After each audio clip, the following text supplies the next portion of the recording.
নমস্কার বন্ধুরা, আজ আমি চিড়ের কাটলেট বানাচ্ছি। চিড়ের কাটলেট বানানোর জন্য প্রথমে আমি একটা বাটিতে চিড়ে ভিজিয়ে রেখেছিলাম।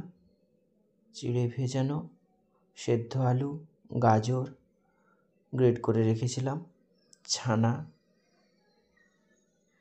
তৈরি করে রেখেছিলাম। ছানাটা সেটাকে ভালো করে গুঁড়িয়ে নেব, ভালো করে মিশিয়ে নেব। আদা পেস্ট দিয়েছি, লবণ দিয়েছি, জিরের গুঁড়ো দিয়েছি,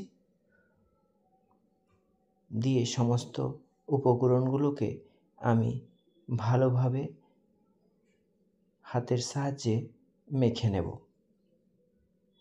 এতে আমি কিছুটা ময়দা এবং কিছুটা সুজি দিয়েছি, এটা দেখানো নেই। এরপর কড়াই গরম হয়ে গেলে হাতের সাহায্যে আমি চ্যাপ্টা চ্যাপ্টা করে নিয়েছি, নিয়ে কড়াইতে দিয়ে দেব।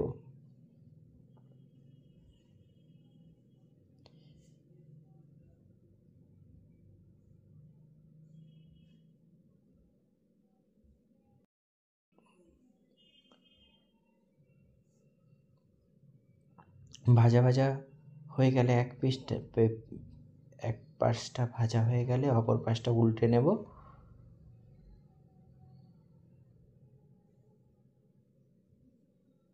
এইভাবে উল্টে পাল্টে নিয়ে আবার এক পাশটা দিয়ে দেব। এরকম কিছুটা করার পরে আমি সাদা তেল দিয়েছি। সাদা তেল দিয়ে ভালো করে নাড়িয়ে নেব। ভালোভাবে ভাজা হয়ে গেলে আমি এটাকে নামিয়ে নেব।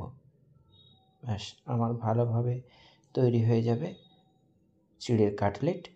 বাচ্চাদের টিফিনের সঙ্গে দিতে পারেন, ভালো লাগবে। বাচ্চারা মন ভরে খাবে, তৃপ্তি ভরে খাবে।